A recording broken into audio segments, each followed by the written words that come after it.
Welcome everyone to our lesson on labor economics. In today's lesson, we are going to look at equilibrium determination of wages in the labor markets. And so the goals for this lesson will be that by the end of this lesson, you will have an understanding of how wages are determined in the labor market and also get to know the effect of minimum wage legislation in a labor market. Now, recall from our previous lectures that the labor demand curve was seen to have a negative slope. This shows a negative relationship between the wage rate and the labor demand. And so we got to understand that when the wage rate is increasing, then employers will actually be demanding fewer workers. And when the wage rate is decreasing, then employers will be demanding more workers for their firms. The labor supply curve was also realized to be upward sloping. And so there seems to be a positive relationship between the wage rate and the labor supply. We got to understand that the labor supply refers to the number of hours that people are willing to offer themselves for employment. And so, for instance, if the wage rate is increasing, then people are more willing to offer themselves for work. And for that matter, they are even willing to work more hours in order to earn higher income.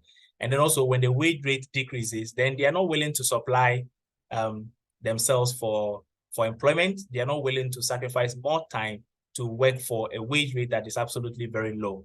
All right. So at the end of the day, we see that there is a positive relationship between the wage rate and then the number of hours that people are willing to offer themselves for employment. And so we come back to this very lesson where we are looking at the labor market equilibrium. And the labor market equilibrium actually occurs when the labor demand curve and the labor supply curve actually intersect. That is to say that the demand for labor is actually equal to the supply of labor. Now, when this happens, we say that the wage rate and the employment level are actually determined in the market. And so we have this market situation where there is the interaction between employers and workers who actually agree at an existing wage rate, which is called the equilibrium wage rate. And also we have the employment level, which is going to be the number of people who are willing to offer themselves for work and the number of people that employers are actually seeking to demand. And so when you look onto this particular slide, you can actually clearly see that this point here happens to be the equilibrium wage rate. Okay, the equilibrium situation that happens in the labor market where the labor supply curve intersects with the labor demand curve. And so we have an equilibrium wage rate that is established in the market. And then we also have a situation where the number of people who are looking for a job actually also get work to do. Now, with the labor demand curve, which we saw as having a negative relationship between the wage rate and the labor demand, we can actually go ahead and specify a labor demand function like this, where we say that labor demand equals 300 minus 20W. Now, remember that the demand curve, this particular value that is attached to the wage rate. Now, we know that the W here is simply called the wage. And then the L here is called our labor demand. All right. And so the minus 20 that you are seeing here actually is showing the slope of the labor demand curve, which is going to show you the rates of change in labor demand when the wage rate is also changing. All right. And so it is negative because the labor demand curve was seen to have a negative slope.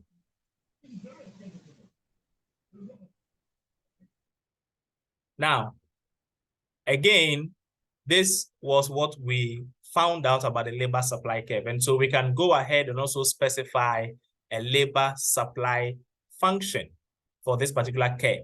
And so clearly the LS here simply represents the labor supply. And then the W here is also the wage or the wage rate. And so the value, the coefficient of the wage rate in this labor supply function is simply the slope of the labor supply curve. And remember that the slope is actually measured on 2 points on the labor supply curve, all right, which is going to be the rate of change in the labor supply as a result of a given change in the wage rate. And so this is also the labor supply function for this particular labor supply curve. Now we are going to put these two functions together on the labor market equilibrium diagram. And so from this very labor market equilibrium diagram, we do have on the x-axis the employment level, which is going to be the level of employment, the number of people that workers are demanding for their firms, and the number of people who are also willing to offer themselves at that particular existing wage rate. So we normally represent this L here by the employment level, because you do remember that at the equilibrium here, we are saying that the labor supply, all right? So let's make it this way. Just a second. Right, so here, good. So labor supply equals the labor demand. And so when this equilibrium situation is established, we are saying that the number of people who are willing to offer themselves for work are the same number of people that employers are demanding. And so the two are actually equal. And when the two are equal, that establishes what we call an equilibrium wage rate, that people who are willing to offer themselves for work actually agree that this is how much, of course, if I get this, then I'm willing to work. And then employers also agree that, okay, at this particular wage rate, that is how much I'm going to pay you. And so when that agreement is established, then the number of people who are looking for work will be equal to the number of people employers are also looking to employ. And then we do not have unemployment situation in such a labor market. And then we say that the labor market is in equilibrium, all right? And so in order to actually not tend to differentiate between the S and the D, the supply and the demand, at equilibrium, we just simply represent by L star, which is actually what you are seeing down here. And so this L star shows you that the labor supply equals the labor demand. But actually, we are going to refer to the L here as simply the employment level that we are seeing down here on the x-axis. So we would say that at labor market equilibrium, we do have an existing wage rate, W star, and then we also have an employment level, L star. So you always have to think of the employment level as the level of employment where employers actually get the number of people that they are demanding. And then employees also who are offering themselves for work also actually get the job to do. So there is no unemployment situation in this particular market. Now, from this diagram, this happens to be the labor supply function that we have specified earlier for the positively sloped labor supply curve. And then we also have the labor demand function for this blue negatively sloped labor demand curve. And so at this point, we are going to put these two functions together and determine what the labor market equilibrium is going to be. And so over here, we have the labor demand function, and then we also have the labor supply function. And so if you want to calculate the labor market equilibrium, as simple as it can be, you can go ahead and say that at equilibrium, the labor demand function or curve actually equals the labor supply function or curve. And so what is going to happen is we need to equate the labor demand equation to the labor supply equation. So we are going to have 300 minus 20W, and that equals minus 100 plus 80W. Then all we have to do is now algebraic manipulation. So we go ahead and group the like terms. So we have 300 on the left-hand side, so we let it be. And then we carry over the minus 100 on the right-hand side over to the left-hand side. So once it is negative over there and it crosses the equal sign, it becomes positive. So we have plus 100. And that equals, we already have 80W on the right-hand side, but on the left, we have negative 20W. So we have to also carry that negative 20 across the equal sign, and it becomes positive on the right-hand side. So we also have plus 20W. Now at this time, we just have to do our addition. So we are going to have 400 on the left-hand side, and then on the right-hand side, we have 100W. Now at this point, if we want to go ahead and calculate for the equilibrium wage rate, which is the W that we are looking for, we just have to divide both sides by this 100, and then our wage rate is now going to be 4, right? Because this 0 cancels out, and then this 0 also cancels out. So we have 4 here, and I am going to represent this one by W star, okay? That is going to be the representation of equilibrium wage rate. Now, assuming that our unit of currency is Ghana cedis, then we are going to say that the equilibrium wage rate is 4 Ghana cedis. Now, let us assume that over here in Ghana, now we all know that there is a minimum wage. Okay, our wage is actually paid per day. So we normally calculate how much you're supposed to receive in a month. There are some people whose wage rate per day is actually higher than others, depending on your education qualification, right? But it's a minimum wage, and we're going to talk about the minimum wage very soon. But at this time, let us go ahead and assume that whatever wage rate that we are calculating is actually per hour. So we are just going to say that the wage rate per hour in Ghana is 4 Ghana cedis, all right? So therefore, let's say our wage rates or market wage rate is 4 Ghana cedis, all right? Now, once we have been able to establish the market wage rate or the equilibrium wage rate, we now need to also go ahead and calculate for the level of employment, okay? Or let me just simply call it the equilibrium level of labor.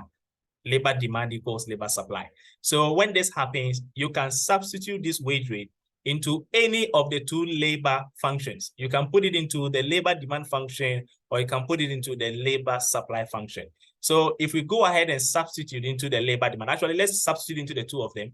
And so we are going to have our labor demand is simply going to be 300 minus 20 multiplied by the 4. Now we all know that the 20 times 4 is 80. So 300 minus 80, and that gives us 240, right?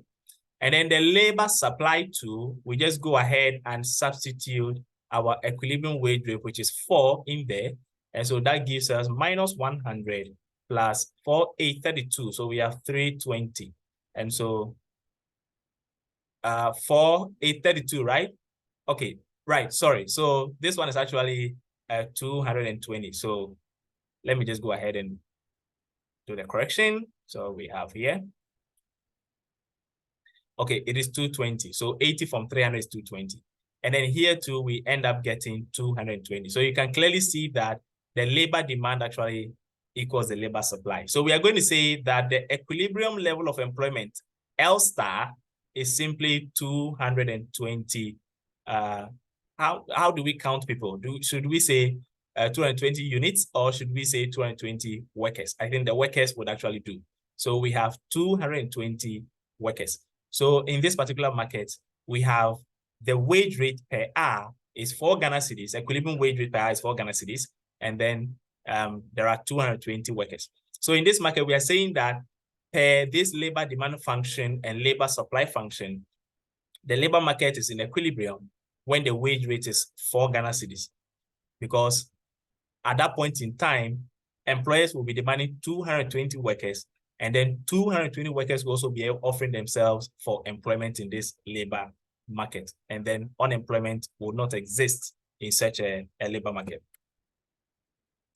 So there are instances where we can have changes in labor supply and then changes in labor demand.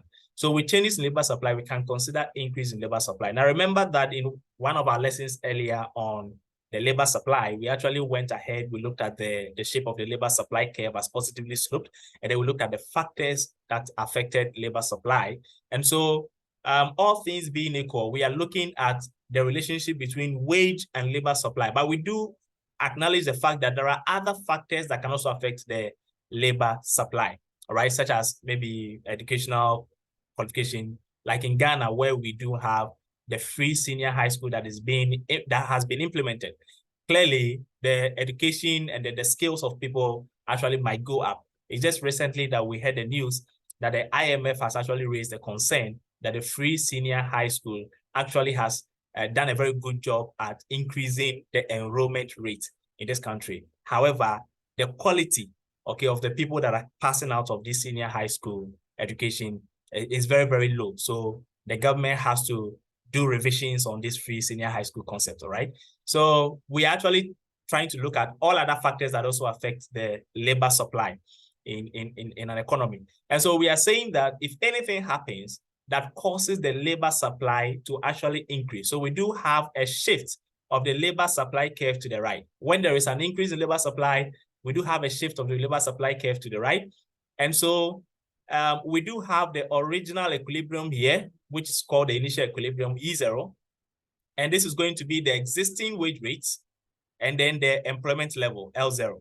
But when something happens, any other factor affecting labor supply causes the labor supply to increase. The labor supply curve actually shifts to the right. And so when that happens, we have a new equilibrium that is established at E1, and then a new equilibrium wage rate at W1 star, and then a new employment level at L1 star. So we are going to say that when there is an increase in labor supply, the equilibrium wage rate actually decreases, and then the equilibrium level of employment also increases. And then when we also have a decrease in labor supply, this is characterized by a shift of the labor supply curve to the left, right? And so when that happens, we do have equilibrium wage rates increasing, and then we also have equilibrium level of employment also decreasing. We can also consider changes in labor demand. We also looked at factors that affected labor demand before in one of our earlier lectures. And so at this point, whenever there is an increase in labor demand, we can see a rightward shift of the labor demand curve. And so you can see clearly that when that happens, we have an increase in the equilibrium wage rates, and then an increase in the equilibrium level of employment as well. And so when we also have a decrease in the labor demand, that is also characterized by a leftward shift of the labor demand curve, and that results in the equilibrium wage rate actually decreasing, and the number of people that we're actually going to employ in this economy also goes down. So ideally, if we are targeting a policy that kind of seems very favorable in terms of changes in labor demand, then the increase in labor demand should be the target, because at this point, employers and employees are actually better off. Especially employees are better off because there is an increase in the wage rate, and then also we have more people that are being employed. So policies that target increase in labor demand should be highly recommended in such a market situation. Now we do have what we call the labor market, we do have what we call the labor market disequilibrium, all right?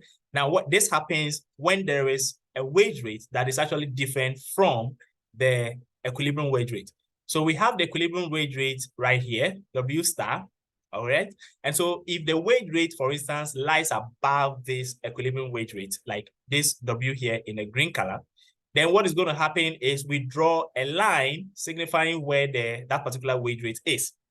Now, this wage rate crosses the labor demand curve first at this particular point, and then the labor supply curve at this particular point. So based on this particular wage rate and where it crosses the labor demand, we can actually trace it down and determine the number of people that employers will be demanding to employ in their firms. And then at this particular wage rate, we also see the number of people who are willing to offer themselves for work, which is the labor supply here. Now, because the wage rate is relatively higher than the equilibrium wage rate, yes, there will be more people who will be willing to offer themselves for work, or they want to dedicate more hours working, right? So we see the labor supply actually becoming greater than the labor demand. Why is the labor demand low? The reason is that employers feel that this particular wage rate is so high that they cannot pay every worker. And so they also tend to demand fewer workers. So clearly we can see that the labor supply is greater than the labor demand. And so what happens in such a market? There is unemployment because we have a large chunk of people who are not getting jobs, because employers can actually employ fewer people when we have the wage rate set above the equilibrium wage rate. Another disequilibrium situation is when the wage rate is actually below the equilibrium. And so when that happens, you can also see clearly that it crosses the labor supply curve first here. So we can track it down and we can determine the labor supply at that particular point. Again, we also have where that particular wage rate also crosses the labor demand curve at this point. So we can also track it down and determine the labor demand, okay, the number of workers that employers are seeking to employ. And so you can see clearly that the wage rate is lower than the equilibrium. And so what happens? There are very few people who are offering themselves for work. The labor supply is very low, all right? But because the wage is also very low, employers can actually pay a lot of people. So you see that the number of people that employers will be demanding will also be very, very high. So you can see clearly that the labor demand is greater than the labor supply. And so what happens? There is labor shortage because fewer people are willing to offer themselves for work, whereas employers are actually seeking to employ more people. So there is what we call labor shortage in this particular labor market. Now we have what we call the minimum wage legislation. So we have a situation where, for instance, the employers may seek to exploit the workers. You know, in Ghana, I think as of the last time I checked, the minimum wage was, okay, I don't know what, I think it's 14 Ghana cedis, 50 pesos per day, something like that. All right. And so let's assume that the weekends are not even part of the working days. So you are only paid for the number of days that you actually work. And let's say that is like 20, because every week we have 5 days that we go to work. All right. So let's say we are just dealing with the 20 days in the entire month, and we are paid per day. So approximately, let's say 15 Ghana cedis happens to be the minimum wage per day. Now, this 15 Ghana cedis multiplied by 20, it's like 300 Ghana cedis, right? Now, so let's say that there is no job that is supposed to be in Ghana that should pay you less than this 300 Ghana cedis because of the minimum wage that has been established. But you realize that there are still private sectors, private firms in this country, especially the private schools, who are actually employing people who complete senior high school and then employ them into teaching the upper primary and the lower primary level of education. We also have people who are also teaching in the private senior high schools and staff. We have some of these proprietors, okay, these managers of private schools actually paying people even far below this 300 Ghana cedis. And that would be to say that maybe the law enforcement agencies are not really doing their work. Okay, but what I want to emphasize here is that employers always want to exploit workers. They always want to have workers and then pay them less than what is actually demanded on the market. Now, unless, of course, you're actually working at a place where you have to negotiate with your employer, and out of the fact that, because in this country unemployment rate is very high, out of the fact that you really want work to do, you want something that you want to manage with, so you go ahead and the employer also comes in to actually exploit you and say, okay, well, I will employ you in my firm, but I'm going to pay you like 100 Ghana cedis a month. Leave it or take it. So you see, we have certain situations where employers may want to exploit workers, and that is when the government has to intervene in the labor market and set what we call the minimum wage. So we call it the minimum wage legislation. All right. And so the minimum wage is when the government actually sets wage above the market wage rate, above the equilibrium wage rate. And so we are just trying to say that the minimum wage is the wage rate which is set by the government, below which no employer is to pay the workers. All right, below which no employer is to pay the workers. So assuming that in Ghana per month, the minimum wage is 300 Ghana cedis per month, there should be no employer that should be paying workers below this minimum wage rate. That is why we call it the minimum wage rate. And that is actually fixed above the equilibrium wage rate. Now, let's look at how this actually works on this particular slide. You can see from the diagram clearly that this is where the minimum wage is actually set up. Now, let's do it this way. Why is it minimum but fixed above the equilibrium wage rate? Students like to ask such questions a lot. Now, the idea is that when the wage rate is at this particular level, employers actually will notice. First of all, let us examine the effect of this minimum wage, and then we'll look at the incentive of employers, with the tendency for employers to take certain actions, okay, in the face of this minimum wage legislation that is being set up. So when the minimum wage rate is established and it is set up above the equilibrium wage rate, you can see clearly that it crosses the labor demand curve first at this point. And so this is going to be the labor demand. That is how many people that employers will seek to hire, all right? So the wage rate is very high, so people, the employers will be demanding fewer workers. But because the wage rate is high, people will be willing to offer themselves for employment. So the labor supply will increase. So we see clearly that this is also going to be the labor supply. Now we can see that the labor supply is greater than the labor demand. And so not everybody is going to be employed. And so we have unemployment situation in this market. So the effect of a minimum wage legislation is unemployment. Unemployment will do what? Unemployment will increase, okay? Unemployment will increase when we have a minimum wage legislation. Now, let's look at the number of people in this country who are unemployed. I've actually forgotten the rate, but we have very high unemployment rates. I think it is even above 10% or something, all right? So with all these people, assuming that the government removes this minimum wage threshold, and so employers actually start calling out through various forms of advertisement, and they actually say, okay, we have jobs. Now we want to employ more people, then we'll be paying people like 50 Ghana cedis for a month. All right. And so when this actually happens, you see that maybe some number of people will offer themselves, and so the unemployment rate will tend to decrease. All right. Even if, because there are people who are actually not working, and they are now willing, because unemployment rate is very high, people are willing to work at a very low wage rate. And so if we have a company or a firm that actually wants to employ a lot of people and offer them some level of wage that at least can give you a fair standard of living, you'll see a lot of people actually trooping in for such a job, okay? But because of the minimum wage legislation, right? So you cannot pay workers below a certain threshold. And so for that matter, we have a certain standard. And so unemployment rate is also very high in this country. And it's applicable everywhere, in every part of the world, okay? And so what we are just trying to say is that, why is it a minimum? Now, this is the minimum. Now, assuming that the wage rate here is 4 Ghana cedis, assuming we are just looking at the labor demand function, labor supply function, and the equilibrium wage rate, and then the employment level that we calculated earlier. And then the government sets a minimum wage at, let's say, 8 Ghana cedis per hour, all right?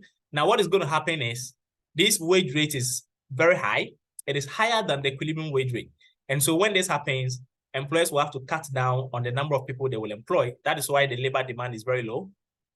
But because the wage rate is also very high, you see a lot of people rushing for work. We need work to do because that wage rate is very high. When we get a job, you're going to earn income, and then you're going to make ends meet. And so a lot of people will actually offer themselves for work. And so you will notice that the labor supply will also increase. But what is going to happen is, because the employers will notice that at this particular minimum wage, there are more people who are offering themselves for work, but they can actually employ fewer people. They would want to have the tendency to decrease the wage rate. There are people that can come to them and they would say, we are going to pay you like 4 Ghana cedis. If you accept it, then we're going to employ you. So they would have that tendency to decrease the wage rate so that they can employ more people and then maybe clear the market for any sort of unemployment that may exist. But the minimum wage prevents them from coming below. That is why we call it minimum. That is the minimum amount you're supposed to pay them. You should not come below. So the minimum wage rate is the wage rate below which no employer is supposed to pay their employees. And so when we have a minimum wage rate set up in any country or in any labor market situation, we have unemployment as a result. That is the effect. And so we would like to go ahead and see this practically. Recall that we actually had our labor demand function to be this and the labor supply function to be that. Now, originally, we ended up calculating for the equilibrium wage rate, which was actually 4 Ghana cedis, and then the equilibrium level of employment, which we had as 220, right?